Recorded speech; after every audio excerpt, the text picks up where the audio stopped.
Kasiabo, ASA Kutu, ASA Bibam. The Yale News.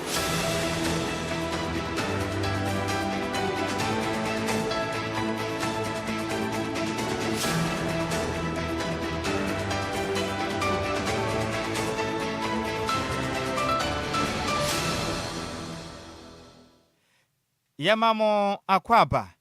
Efitumri Shayen, our Facebook no swa, a DLFM 106.9, sound so and a YouTube no see them live, Bobana Janie, Uba Jumedian, Bomadiana share, Nafu Fronso, Enya Muchafa, Argentines what the baby Jemre, Nayakan Kain, Etiaman Moyama yourself the Jemre, Neko Piemo, our party headquarters, Quaquenkain, Nakwajo Beso body, Fefri, or Manu Company Fonchen, Yadasi Bibrim. Yanshaka Sebona say, and free and Crapupreman Taimwan. Na moto rider bi ukopie mu awo mandwa ene nursing mother ono ye police ni ba de den ede Rosemary moto rider etimi ede moto na kɔ bɔ no tim ma meka se maame no wa collapse a je se nsem pii na ompote ho no ma ha dwenye pam na enka ne kyerem se wo hwɛ eye moto rider na America 1010 no de nya sim kuma no mmɔden a epagya na eye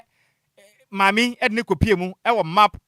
hospital ewa brekuma family ki say wanom eboasa ne ho betimi atonom na adehia wanom etai okada roda nachi echiremu a womomodin ade ne kopie mu ewa yaresabia wope ne nipa ko bi nso wanom free eya brekuma family echiremu adabi wamonte no wani akopeja maame ne de ne fi wanom kobia foforo ene wachi ena adehia wanom ewa brekuma family echiremu se motorbike no mo agye frede nsem womagye wanom agye kra visa brante no America 1010 no de na adan di ampa na woje a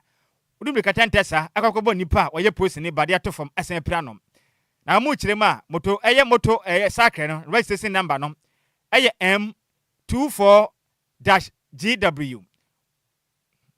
1828 eno eye moto sakre no ne number no na dansi no hu de si ye no chense me kase de okada rada me katenta na ode no in fact ena chese ne moto rada na wotwi no moto no light bi anim tum de zo no anga zo hu ba bi amfane tiri fanfan de hye ni dwaye pam ne no ena me kase nka na kyerem se enipa maako be ye num ena potem ho no mo motorbikes etumi aba wo no ma prepra wo no ma akoye nsem pi na ampenifo agusu a eye ga mense no eye nhwemu ede afa ho se be beboa na sa mentem ho ase na afin so basabasa hodo ekoso a eye adehye a wonom ewo family eni so tom kwantempo no so bobbo adehye de moto bobbo wo mo no eto betimi atwa ne yeboye ho moden se yense beka na musini ono eto nkra edi free gas central municipal assembly potem ade braye ne den ade DJ active yenko be sane se nsem we nda bend esi ye na meke se no maame a eye motolade abono no ne nkwada sikita no na nsem na kopie mu sen na onfa mu nkyiremu enfa enso yeboye ho moden se yense beka na musini DJ active na wabono ho moden na ode mu nkyiremu ede asomye DJ mini abeba ma how adomo wokode yame adom na nso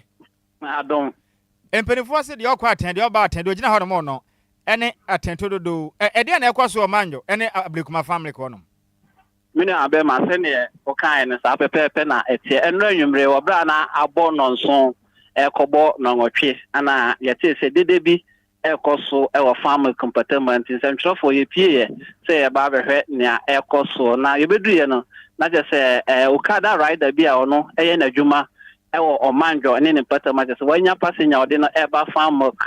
ana de moto atimi abo ye maame ya friend Rosemary na Rosemary oye obatan awo ye nche be se boson me edu enie awo sign eye police ne oye na dwuma ewo anya divisional police na eba sa no ye sister April pa enye asem community etimi epaya moja enwunu na ma timamfo a omo ewa hanom etimi boae ema ye kukuru ye nuaba Rosemary ene okada rider ni nyina kopie mu ewo map hospital eno wo ablekuma farm ka eno ana okada riders omo eye omanjo te se omu nua na anya accident no mo kire se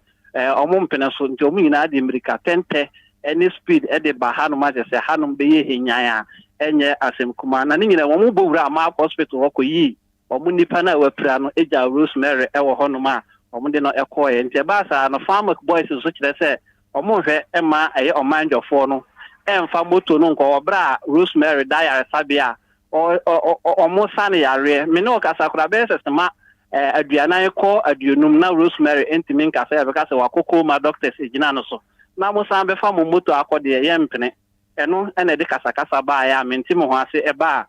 eye omanjo Okada riders no ene farm for no intema de basa ye no etimi e ba na samre ame no ekasa ide Rosemary ne tibia no emu ayeden ama Map hospital for no a refer na samre wakopie mu police hospital oje ayaresa e wo hono. Enti DJ active ye best rekoso adi akire de beto benkum ni mfa ne ba nchen aba beje mu nkire mu na ngira ne update ene sa no pay aba hanom se sia me no ekasai ade a Okada rider na ode moto no enya accident no ono kire se oni de yayi no a ya ba na gi ne na ho nyina wa be pie mu hanom a o che se oba be hwe Rosemary abusuafo na che se oni o makasa na o ma hwe bibia yes Rosemary ni sister ana e wa ha se sia o che se ontimi ene omonye agreement bi antikabe ya nkomonko anya police station ho ana moto na akodi a omonko no omonko hwe no omonka ho asem tie wa hanom a ye di akire na nyina mu na de abufu emu odin ama youth e ha omochire se anwumre anhwa o ye kire kyenkyere bi omobeye wa ne sanse kwan no eye kwan a eda so pa ne nso no ada na moto esan bo akwala bi a ono nso adi mfinhia no enso wa hanom ndi sade a omo pese aban ene Ga Central no speed ramps kwa no so efa mo anye de a ene anadwi ombe ye oyekira emodin pa hwe ombe block kwan na je se hono no moto no ya de tabo ni papa pepe it is a say no your friend is saying basa na man homene so no se adwobre wanya ba ne sa se de adwobre o atimi aba wo de ekoso ade akire ba wonche animre ne ya ba behwe de ekoso honom say afanu mi na te ase he na sa be koso akoso ewo eye eposifu aka kire mo bi mo pe asem no pomasibre. Okay, me das. Me das mani boni DJ active na wote ne nka eye basabasa man homene so endu anumre ema ade hia wonom ewo manjo na afri nso ablekuma family kefo kire mi so bi edi motorbike akọ posini a onu kura nso meke say ni bada o man ba nufo makoye nsempi na mu kire mu ene ye de aso na ba Facebook no so DLFM 106.9 na nya sem kumo adwoa na nya yizo no madwa pa ombeja no madwa pa motofo no Kwadwo send your mo ride bike na hajin oh what the car mu kra na so be fa ho a enfa na mo ko asemo yentu akasebo no so Yantua kasebo ne so na PURC for eyom original public hearing no ebua mo kebie wo matimi aba na mabehwe sakuntebu obetimi akoso sanso ana etu omode abetudwa ade ama mfimpimienu ne aduonunum ene mfimpimienu ne aduasa no niema mu ebetimi adahwa afa nhyehyeye a omoye ne ho na sa adwumadie yi ebua ye amanyumeku ahodo etimi behia mu eye Electricity Company of Ghana for by Sanso ana Ghana Water Company Limited for nso wo ho Volta River Authority ene Ghana Grid Company Limited for na etimi hyiamu ho no ma omohwe sakuntabuo ebetimi akoso ade ama wom na niema mu nso ade adipefe nso ade ama hyehyeye no saa adwumaku ahodo ni na etimi abasa ne ebe ya eto no metimi aye sakra ho ade ama wom se ne ebe ya omunso investment plan omoye no omunso no betimi aye na ade aboa wom na bo amokasa ewo dwumadie na se na executive secretary edema PURC Dr. Shafik Suleiman tudwa na ochemu se ade adwumako no ebo ne homodin aso betimi ahwemfa so omo so omo yusu nkane na mpose nsuo no mfaso betimi enya wo so se ne ebe ya adwumako ne so a eboa ne so behu kwan ombefa so betimi aboa wom se ne ebe ya omo so no eto omo de ato ho no so ne ma betimi ada ho de ama omo so na omo yusu nkane na se nsuo no na koba so omo utwia obi nkogina baabi enkasa de ne ba ho kra ne ma mu enhyeda enda ho enfema wom to mo bomodin ahwe aka asam no se ne ebe ya to omo de abeto ho e ama mfimpimienu ne aduonunum ekosi mfimpimienu ne aduasa no chese ne ma bede di pefe e ama ona kuntabuo etimi akoso. I mean, unfortunately, most of the issues are still under the ground or in the ground. Coming closer to the consumer is giving us the full picture of the issues. And thankfully, when we go back as a commission, we considering that it's not just the issue of satisfying the interests of the utilities, but it's also taking into consideration the interests of the consumer and ensuring that the quality of service that the commission is responsible for is actually down there and the consumer is able to feel it and it's being reflected in their DLFM the 106.9. best tariff everywhere,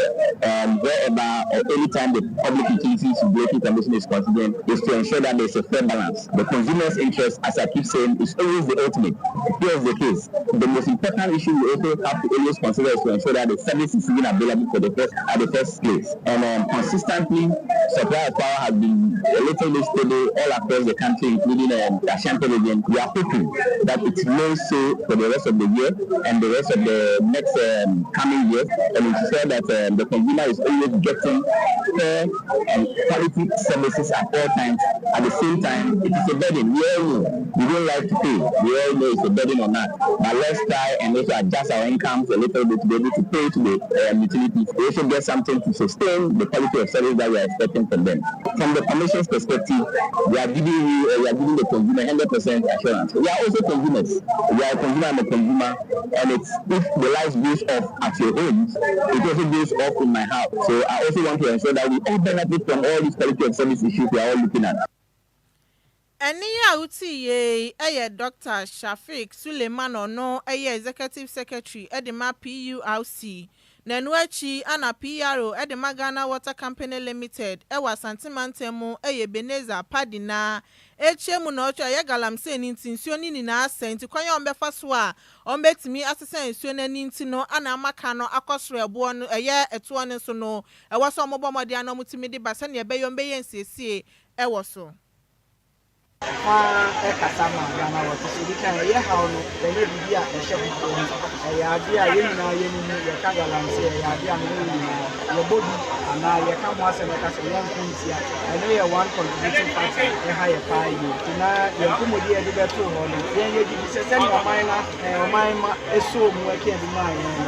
Here she wants to get in as you come. Now, yeah, great, I am by a percentage by your family. On the way to Apigemi and my Sanya and the manager have done a good representation.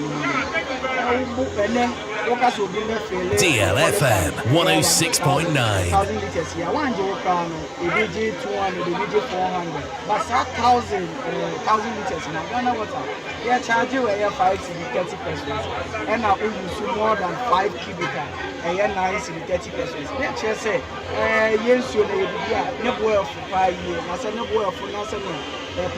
cost never cost for the net and we say, PRC for able to Assoya say, Oma show you proposal. Make it saying a time I best to say, Omode, announcement in the bank. No one by more than we are going out ahead a year. Eniya uti Beneza Padina or no PRO Edema Ghana Water Company Limited Ewa Santimantemu. Yantwa Kasebonsia Fi and Infenchiremum. Ewo etifide mantemu ni enko piemu ewo wa na make say wa high court eden smart dwa echiremu sei openipa ne den ede Eliasa Muhammad Mahama Eliasa Mahama ono court akwa asetena agye atum se ono ena wotumi ekum Mr. Eric Johnson aka no ena ye owner edema Royal Kosi Hills Hotel dodo abonam na ne sei Gilapa Dubai eno no Upper West Mantemnum ewa Tifido Mantenum na ndrada na yewuku ada na mra wa high court ekwa setana mu kiremu sem emla judgefo etena akonwanim a den sene beto ho a to nsane ne na mu tidebi we die unanimous decision ene ajudgefo ma akoma konson wono mu nyina da ekọ editia openipa ne den ede Mr. Eliasa Mahama efrizam tusu so no court no de we de nyasusu okura magya tumpreko peso no a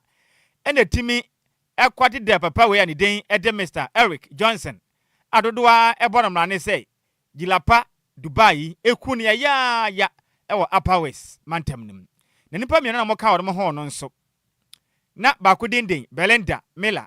wanya mfenhia no eduonu miensa ana afinso kweku kankum bata ono to so wanya mfenhia no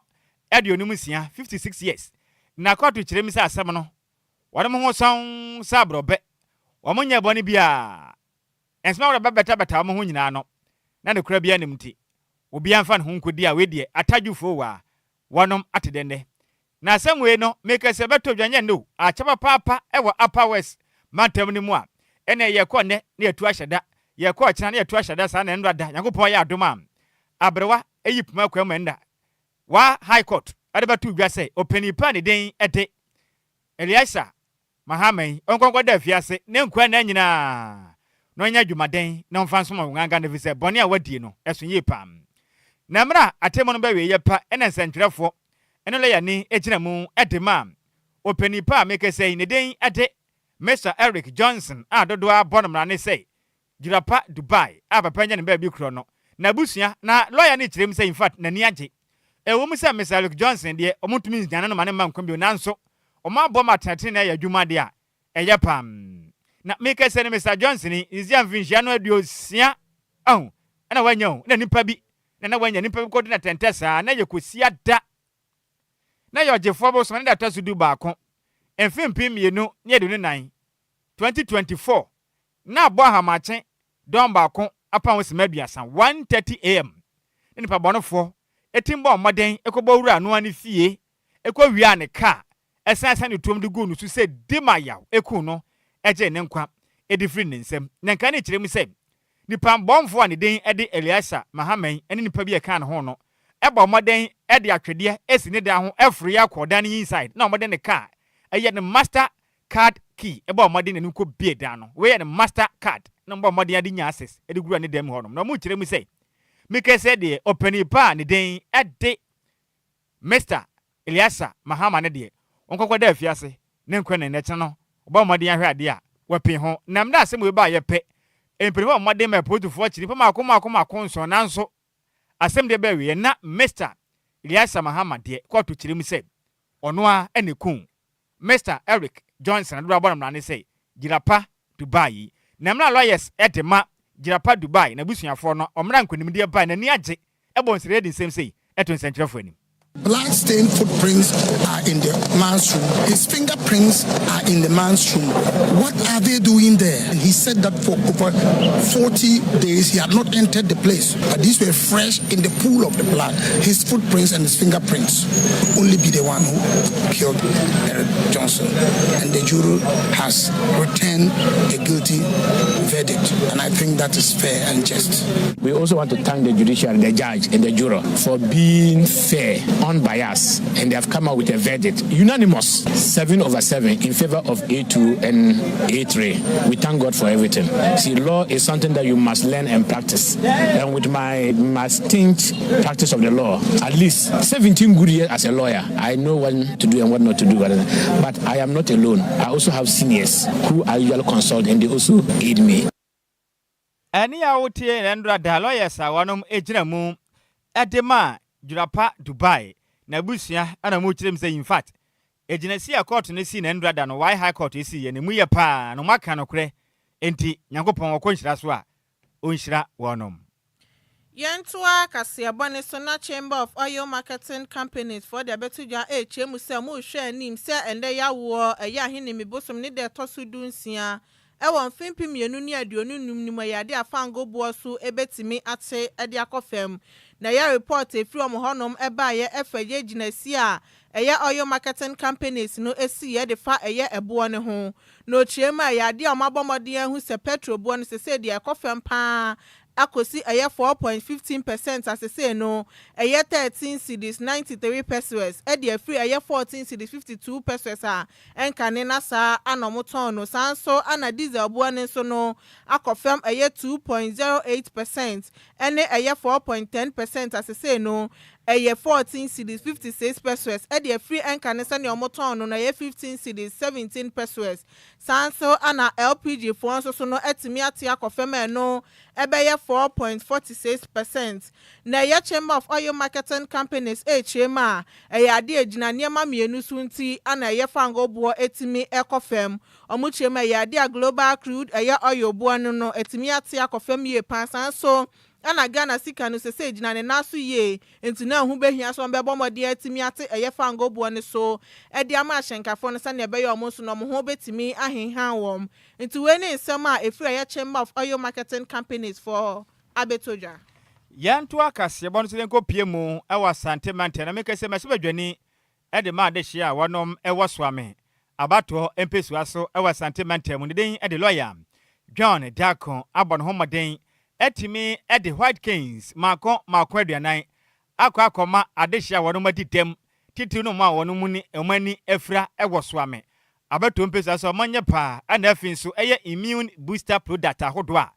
wono ma ma wapom de atumi akonkan na etimi wanyina che abeto mpesa so manye ne mo awonom na o mapom den etimi enkonkan na mna ode sa chede we ema adehia wonom adidem titi no ma wo mo ani efra ewoso ame mensini mu no ena wo kirem se White King yade a baba wa no pa ma sabi obi a nani afura no betumi di anante a betumi ada kakaka saa hwea ma obi ahu se yes enipa wo be sabi oye ni frani ntimi mwa no na minso ni nsankyere kyene kwa beboa pa sabe ya hyenkani bi enkobo obi ntontwene kwa na motor riders ye ne omonam kwanzo mummu nipa jezera mpa na mu ye beboa pa ebe nipa omadidam saa no omoso akwane abadie no enima atimi akonkan ede ma wonom na o kirem am edu pempenso nipa wadidam titiro ma omani afura no ha dwenye pa obi o madwene mu ha wo mo besa ya tete enti o kirema ba ne saa na ye nyina ebua wo no ma beboa ma mo so atetene mu no etimi akonkan na mro kasem no o kirem sem mika said ye mensena no eye fan sika bi aba na ka ese ko ede manifrafo no assembly na bomu se eto de aya de foforo kirem adan na sabi obi ani afra na ye disika aba se ye mfa mani pa no na eja na wo hanhana na ma disika no o kirem aba ne se anya kwa ne senti o kirem asam no bom kokko efri na ko ade ma ye sunne mo nya bio ma mo nya bio kra sika wo de ba na sabi obi a wadi dem na onye kakra mfa mpodwe na no na ma disika no o kirem nyi obi a nani afra sika ana sabi obi a wadi dem sika no efa nkoya de foforo so mo obi onim no bedu sana mo ma de na kwagya ma na memra ene ne de sabi se sabi ni fra ni sika yeni enuanuma omo sabi omo adi dem kakra no we nipa sonko a wo hia nyina ye mo wasonko anti gado betwemani se omo ewoku a omo ha na omo ni haiki ema omo twakwan omo ko bia a omo be eno ena kama kuma na me manjele meto sa Vikings ni bi abro na abomo ama omo nantie ewo ya pesuesu no aye mre kakra ebise obi a onim sede Vikings si adwuma bia no se obi akura bia driver ni kura to ne boase obi ride motorbike a to ne boase ye ne na hu se obi kura Vikings na no je se ni pakoro no sebe nani asaya o se ohwe na bono ba na ye me no kamia ko se safo no ya na ye me ni na o se sika ye mfa ma ye nuanu ma sebe no ho edidem kakra no na omo no ede eyomo budget omo edi ade a free next year committee report ni MPC bi hu bi mo baby a obi biara abeba sa committee no so a district bi e bi hu se disability fund one miss appropriate and that's one miss apply no parliament you know be decided last year what do we do refer you to the appropriate state agencies the police and the Attorney General's department we share the percentage of funds I say dem on in the grand scheme of things you better say sha there's no bar na masan akodi aka sika edema won ma dem titiro na ni frayefo no sika no mo kete mampode tia sam wo fa singlet e hyemi na assembly for ma san che sika na san di o man yi mu na eni a wotie ma shebadwan de ma de hia won mo so am abato mpesu aso sentimental mo ne den ade lawyer ni nyamfo John Dakon na ne kwakra mo no ana openi Paul no yo titene ni ede ma so ame oma madi dem a wo mani afira no omka bom ko ni ya Mr. Boache Yatom kire mu say members ne da onimnyamfo da ko ase papa de wa yi Nyankopon hira na pa na sabe Bible kura kan sabe koboa de oni bie Nyankopon be hira pa ma hira na ye mpiri ti ya mi hira ne pi no kire mu amobro o ma setrem ya den edu babia do mbe die ni ho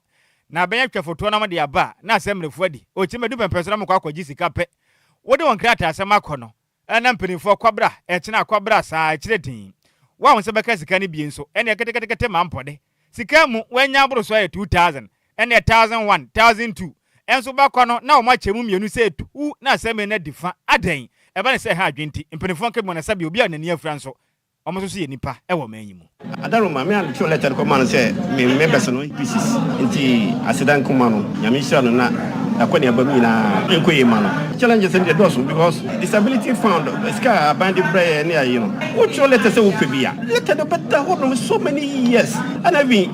time kora na ɔmafrɛ wo kora no sɛ ɔbɔ bia ma bi no na bi 1,000 yama wa 1,002 1,005 di wɔnyɛ kɛse kora bia nipa kɔ yare a bia wɔde hospital bills abɛ ne ayi kora no 2,000 so wodwene ho a wonti ase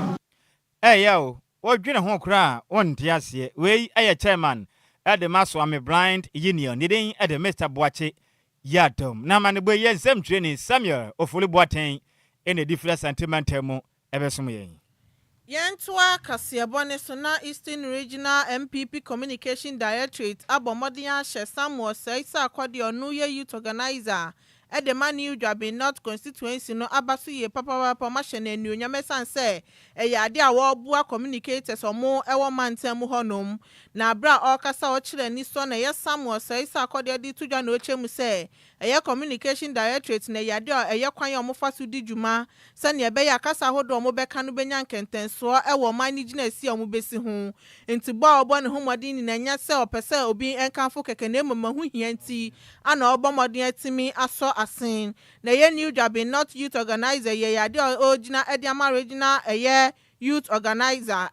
ana di tuja na ochemu se o show mo boss obebomodin aboa ye communicators no busumi biasa na ebe ya omusu no betimi ye adwumade na omusu no matimi abenya akonya no ewo mfimpi mienu ene aduonu watwinim na chese MPP amanyoko no ana ebedi nkunim ewo honum na odsa abra omode award no edema no di tuja na ochemu se hu hia pa se wo so otimi so masesa nse se otimi bo machi dom omusu benya hoden etimi aye adwumaden so ye ede ama aye amanyoko no na ye Abdul El Samad ono ejina on na regional communication team member ejina Eastern Regional Communication Director ye Ivan Sosai ye bo anemu ebo modian the award yi edema new job in not youth organizer yi ana say sa akode di tuja na ochemu say ya de nka bom ekoso ewa manyoko ni ma na niji hu ye papa na bra omobo ho de ama presidential primaries no ombe bomodin ade ye opani ede ama eye mfimpi mienu ne aduonu watwa bato no mbeto no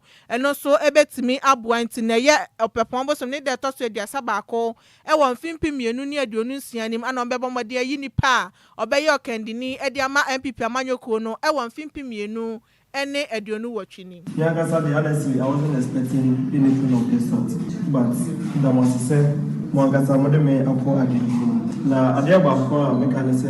eye party adwuma de fuwa check adwuma na menso maye osono bai de enkwane ahoden na ekoso ese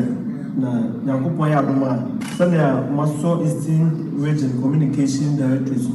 na koso aso saa ekosi se ye be MPP na position yakopon na matunensa afrey ni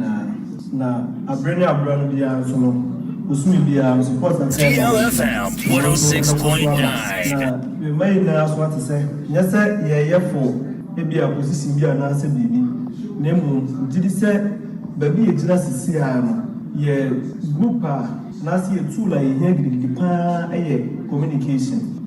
And I'm also channel was make a crowd towards communication. Now, now, so I appeal to everybody. Say, Obi bia, what people with me about communication team. Kakrabi ebenyabiano yemfa AC era the original chairman just any communication director Choboi any executives ni na so na enka communication team for no so madwuma no din eni ya uti ye Samuel say sa Kwadwo no youth organizer the man you job in North constituency yantua kasebano so ne nyina mu Dr. Mahamadu Baumia ono eya kane omampeni abedi ekiro san kotu franka de MPP amanyuku no ewo mfempem yinu ne adunu na abatu ma mese ameke so san gire mbutubutu a otu franka se na okwa akopre se franka twini ede ama MPP amanyuku ameke se wahye a obontoa ewo manganam na obomodin akopie mu ewo Sene East abatu mpesu aso wandrata na ye hine bosuma yo mu de toso dunum Dr. Mamudu Baumia echirim se na ni abede de se krotom na one de ento a wobo no kasantwinim o ka de betimi aye na adwen ne woka we mo de mamia meyesi we metimi ayesi na kasantwi yade a ebokuro ne senti osre ne mfafo ahodo mo nyina petumi no mo obia ndi ne nyonko atem obia nka de betimi aye na mwa na MPP amanyuku ni nipa obetua wo ma oganga na cheche ne kanko no etimi akonka na okire wono no ye obi a openkabom osanso ye obi a okasa onkasa tie ne nua da bi emu akra na obisa ne ho se na odi ne nyonko atem a na yeto aba ne wie pe na se wanya ana odi mu nkuru na nyonko odi na atem besima kwatwena ba so meboa na omu nyina emmonto ana eba ne se nye ni senti odi adesre e de ato na kitafo ne nyane mu se efiri na ekọ open as na do ne de a hwe ne wanya kasantwi entie wunua da enkoto mfa nhyɛ wunyanko MPP ne so enka nkyɛ ne sɛ wuni ba omia camp nti metown da bi o kyerɛ ba ne saa pɛ na odi nkunim a tubotuma kaka kyerɛ sɛ nipa kran sɛ minua brana Dr. Mahmoud ba omia di nkunim nti yɛmɛta na kyia na eba ne sɛ nyeyi nti ɔsra da obi ani ne lemu na omu nyina mmoa na ɔne de wayɛ krado sɛ afi we de ɔsafantenti ne nsa ka ɔbɛboa ne mpiamanyoku no wakɔ gitumi no ede mo mfempem mienu ne ade no nwɔtwe abato no kukurudum media me obi a mepenkabom pa enenti me ye me campaign a me nkasante obi a me mbo obi adin me ndidi obi atem me kyerema adwen keke emamo enti udidi obi atem a mu wie election na wo se beboa me a obeba omba enti me kase obi a okasa mame onsusu nkasa man di obi atem me so me pese me wie a mu di franka ne hye meka menu anuma mene omo ekwa kansi ne nyina meka omo nyina abom na etimi akwa gitumi no ewo ye election mu Dr. Mahmoud Bawumiano no ose tumi ne de amoya dan obeje pa na no achi ne osan kire mu se yenka nkire mpepe amanyuku ni ma ne Ghana fo se wasompa o mpepe amanyuku enya hwekura wasomba ye mfinhia dunsie ni wabo adwumaden pa konya fa so be ye o mampani be de achi no bo adwumaden pa na ka no ye deputy Governor Edema Bank of Ghana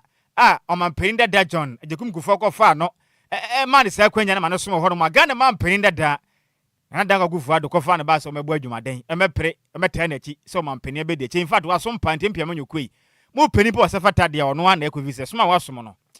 onyi ni so obi asom wa manyokuru mo sene na kura kukurudu na uhwe party media ejuma me ye wo party mu me by the last 16 years me de me ho abo afore ama party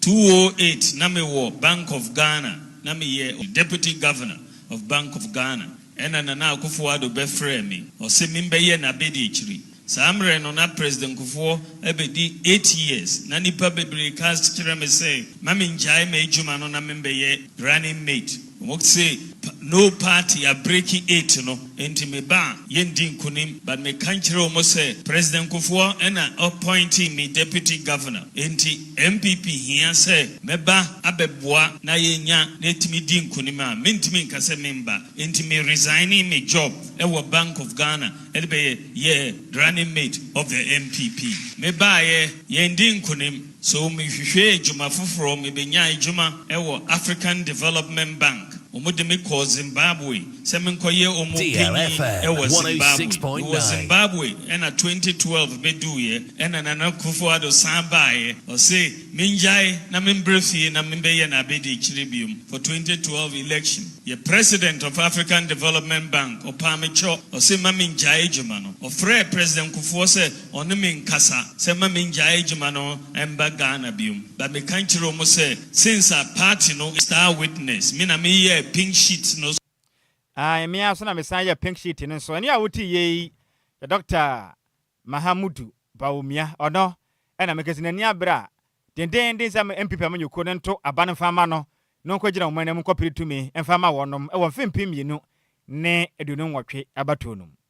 Yentua Kasiebone so na MPP presidential hopeful Dr. Brian Echampon Edi abetu dwa so momodian no for 90 days ensi honom no for ban ento galamsey ni so esan say ade aga na nsuo ni na etimi asese na ebe yombe boa na nsuo no ebetimi aba ne tibia na etie dada no na bro ne semtwofo etwetwe komo na ochemu say ejinasie we wasa aban ebomodian no timi di ni na nsi honom se na ebe yobebo natural resources ho ban na eba sika so ahodo ayese ne na oman no ebetimi agyae eno nko ana ebetimi abonto momodian se betimi de ban e de ato galamsey ni so no chema we enye state of emergency na emoma hu behia sa aban no ebetimi abo eye yatena yen so eho ba esan se ba ye nsuo ye forest awodo ne yatena ye ni na etimi asese ye ha adwin ye pante hu behia some de ba no e de ebeto so de nsem say e de tudwa 90 days. I'm not talking about even a state of emergency. 90 days, rainy season, let's clear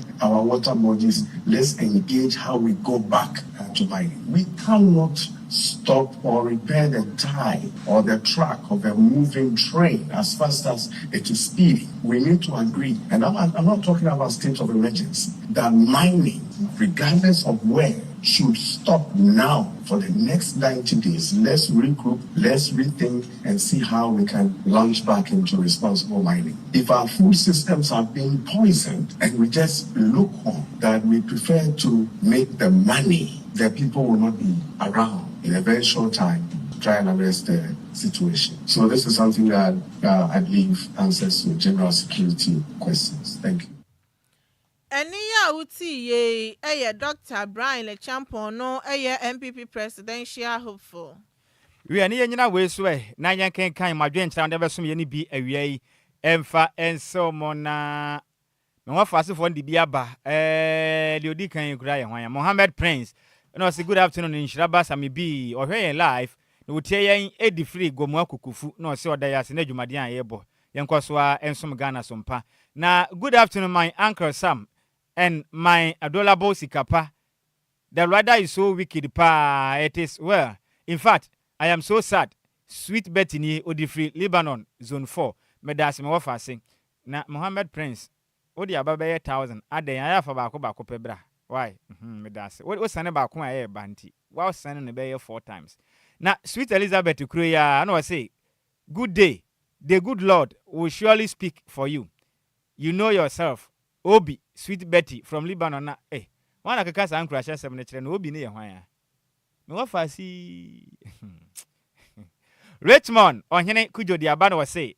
good afternoon to you all. Dear news is sweet like anomanam ohwe live edi fred dodo me so me da say na Richard ahwe DJ Ganama no say good afternoon la haji twasunte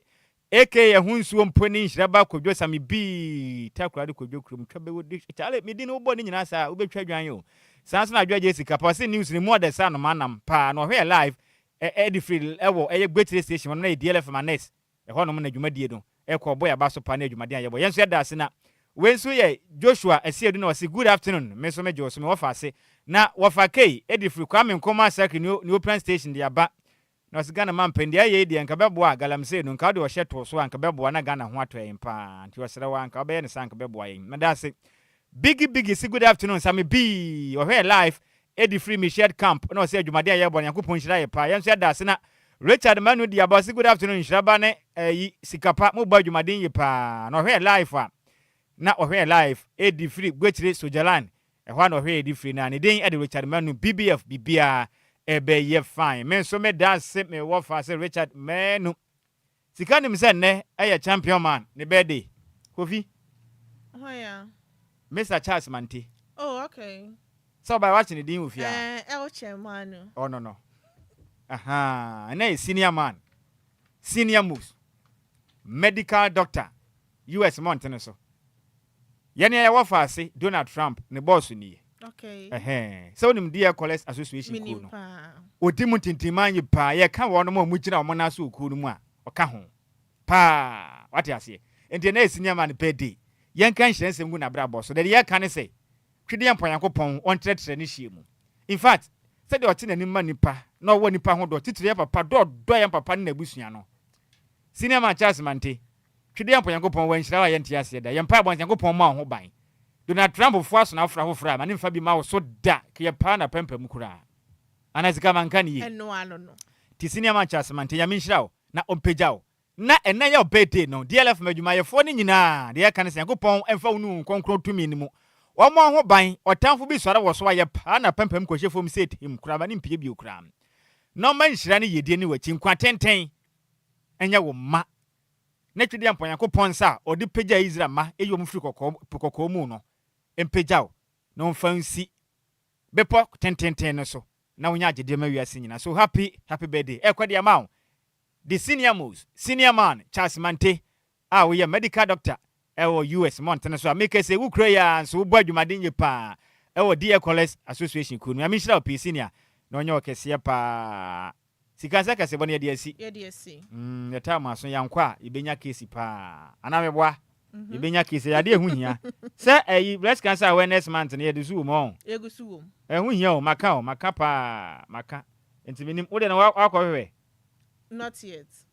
da be na abekɔ me share weekend